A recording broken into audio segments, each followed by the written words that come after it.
we'll get an opening statement, and then we'll open it up for questions. Coach. Well, I'll open with giving Alabama a lot of credit. You know, they out-physicaled us at the line of scrimmage. Their quarterback, I thought, played really well. They've got great skill players. We knew that coming in. We were able to contain them a little bit early. Thought we had some big stops in the red area in the first half, and then second half we couldn't do it. We didn't stop them. Give their coaches a lot of credit.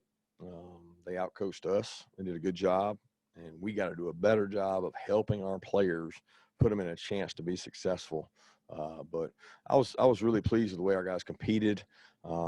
Just frustrated that we couldn't get anything going in the second half, especially that opening drive. I thought we were going to be able to run the ball down, and then we stalled out on that opening drive and really lost momentum after that point, especially when they hit the big long bomb to Waddle. And it was a big play by them, nice schemed up play.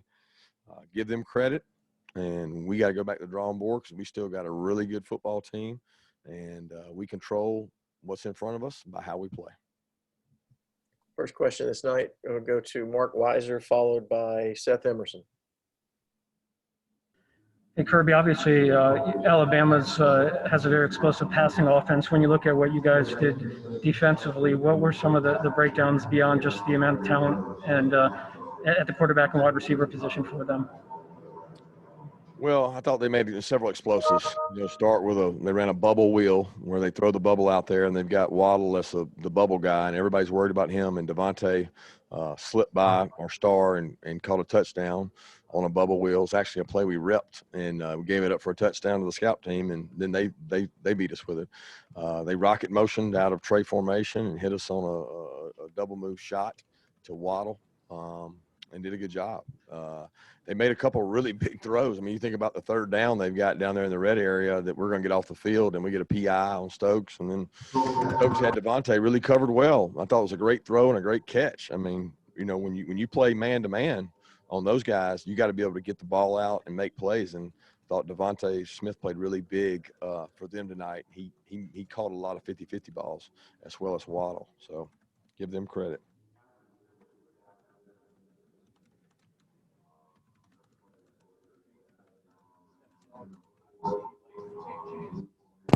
He likes to throw down the middle. Was tonight just kind of catching up to him a little bit, or is that just what you get with Stet, that he's going to take those chances?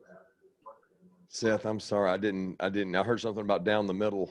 Yeah, sorry, we've got the background here. Stetson likes to take chances. He likes to throw it down the middle. Did it catch up to him a little bit tonight? Well, I don't know that I would argue that he doesn't like to take chances. Now he made a couple. He made a couple bonehead mistakes and got away with them, but then some of them weren't his fault. He had a batted ball that was a pick. He had a ball that I don't know for sure, but I thought Jermaine could have caught and went through Jermaine's hands a little high, and they picked. But then the bonehead was scrambling out of the pocket and throwing the ball across the field where nobody was there. That was really the poor decision. And there was a couple other poor decisions that didn't cost him, meaning he got away with it, which happened in the Tennessee game. He threw the ball deep into cover two he wasn't supposed to do. So he's not perfect. He's learning, he's growing up. He also made some good throws and made some plays, and he even made some checks to put us in really good situations. But Stetson's got to just play within himself and allow the people to help him around him. And we got to help him with the run game around him because we can't throw the ball that many times and hope to be effective. Next, we'll go to Anthony Dasher, followed by Dean Legge. Coach, can you talk about right at the end of the second quarter? They drive down the field. Looks like, y'all had stopped them. Y'all had gone off the field. Rich was saying something, there's a question maybe about that, the spike of when it happened. What could you tell about what happened? How big of a momentum swing was that right there for them? Well, I didn't think it was a huge momentum swing. I thought it brought the crowd back into it. We probably didn't play aggressive enough defensively, and that's on me. That's my responsibility. We didn't want to give up a shot to one of those big guys, and we busted a coverage they hit Waddle over the middle on. But the official on my side said that the spike, when they spiked it, that was all the time they had. But they went back and reviewed it, I guess, and that goes back to the rule they put in last year. They had 3 seconds, so they were able to spike it. They had one left, and when he told me that that they were done. And I sent the guys in, but we had a plan. We rep that every week. Our plan was to go out and try to block the field goal or possibly get a field goal return, but certainly shouldn't have played as soft as we did to give up 3 with that much time left. Kirby, y'all been in this position before. You've been in this position before. How do you balance, for lack of a better term, freaking out with just staying the course and getting back to Atlanta? The same way we do when we beat Tennessee and Auburn. We're honest with the players. We're going to show them what they did well. We're going to show them what we didn't do well, and we're going to work to get better. I'm a big believer after wins or losses, you got to be here. You can't listen to the noise. So is there things we got to work on? Absolutely. Is there things we got better at in this game? Absolutely. We just played a really good football team, all right? And we didn't play our best game, and we turned it over 3 times. I thought we did some good things in special teams. I thought Jake Camarda was a weapon, and we got to get better. I realize that, and that's on me, and that's my responsibility, and that's what we're going to do going forward. Next, we'll go to Jed May, followed by Jake Rowe. Kirby, you mentioned this a little bit, but Stetson tonight, and particularly that 3rd interception, how much of that do you think is just, him trying to do too much, and how much can he learn from a game like this, when mistakes like that come about? You learn a lot. He just said, I tried to do too much. I thought I had to make a play there because we were down, and he was pressing a little bit. I'm not as frustrated with the throw as I am him aborting the pocket and leaving the pocket. He actually ran to where the pressure was. And he broke a tackle, but he ran to where the pressure was. You can't do that. You got to step up in the pocket in our league and be able to make throws down the field. And he's shown he can do that. He just didn't do it on that play. But, the other 2 interceptions weren't all his. I have to watch the batted ball and see where he was going with it. But then we had another, that went through Jermaine's hands and got out on us. But ultimately, when you throw the ball, you know that those things can happen, just like for them. If we could pick one of those passes off, we had a couple drop picks. And I thought that if we pick a couple of theirs off, the game changes.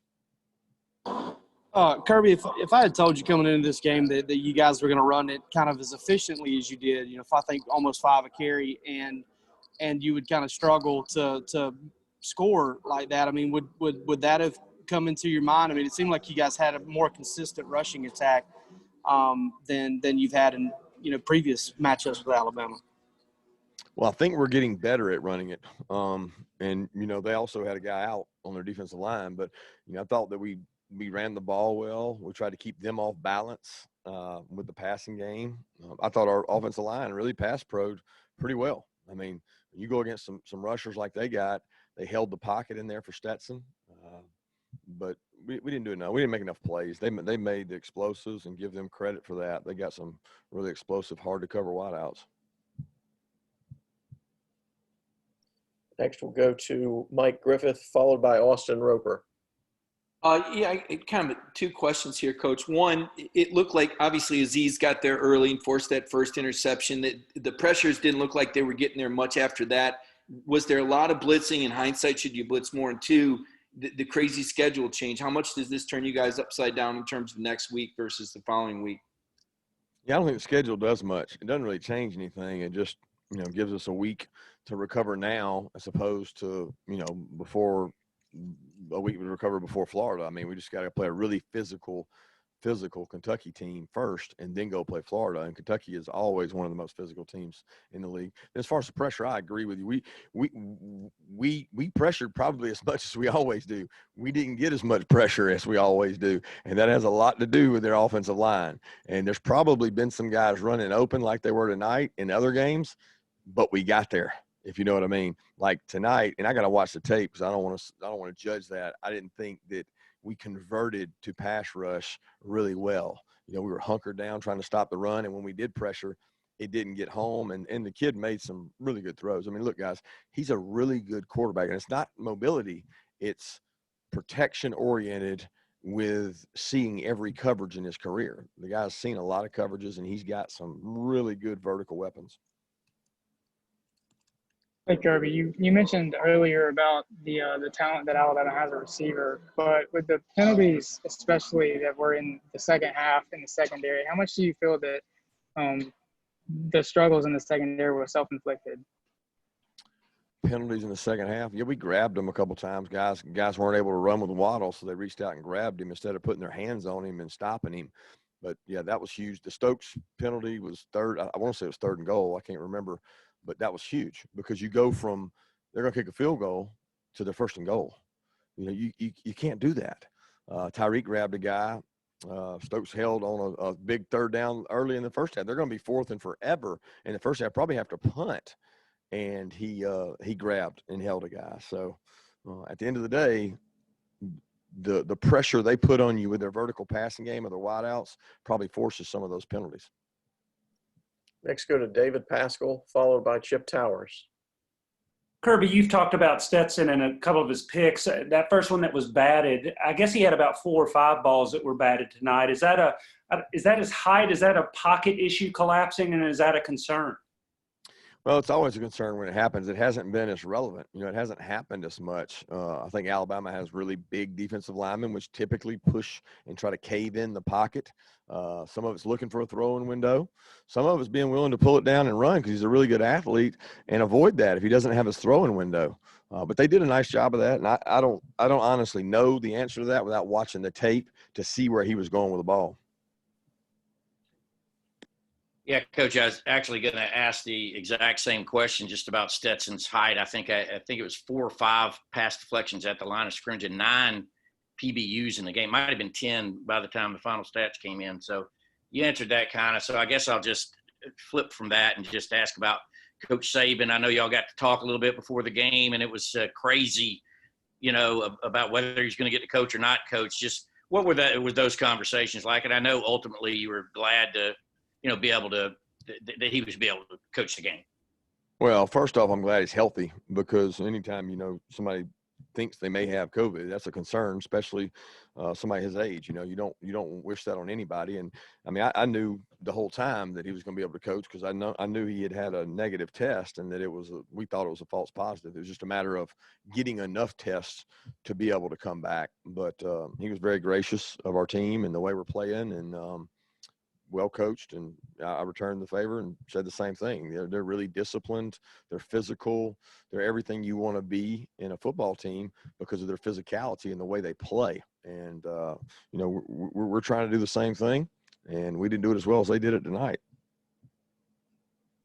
Next, we'll go to Pete Thamel, followed by Brandon Sudge. Yeah, Kirby, you've obviously seen sort of the evolution of Alabama to where their offense is now is a little bit indicative of the evolution of football and where we are when you look at how LSU won the title last year. I'm just kind of curious what you think when you see Alabama with playing the way they are now in terms of with field stretching receivers and, you know, kind of winning shootout type games, which is very different than a decade ago. Yeah, I don't know that it's new. I mean, I said this all week. They had Tua. They were really explosive. I mean, they had a great group of wideouts. I mean, they had broken like every record in the SEC when we played them in the SEC championship that year. So they were already moving towards that. Sark actually is not as unconventional as people say. He's probably a little more traditional because he's got really good power run game. Their offensive line, guys, is extremely physical. I mean, they're big, they're physical, they lean on you, they wear on you, and they got a great back. So the passing game they use is really creative, and they run a lot of the same plays from different formations, and they did a good job of disguising those with motions and things.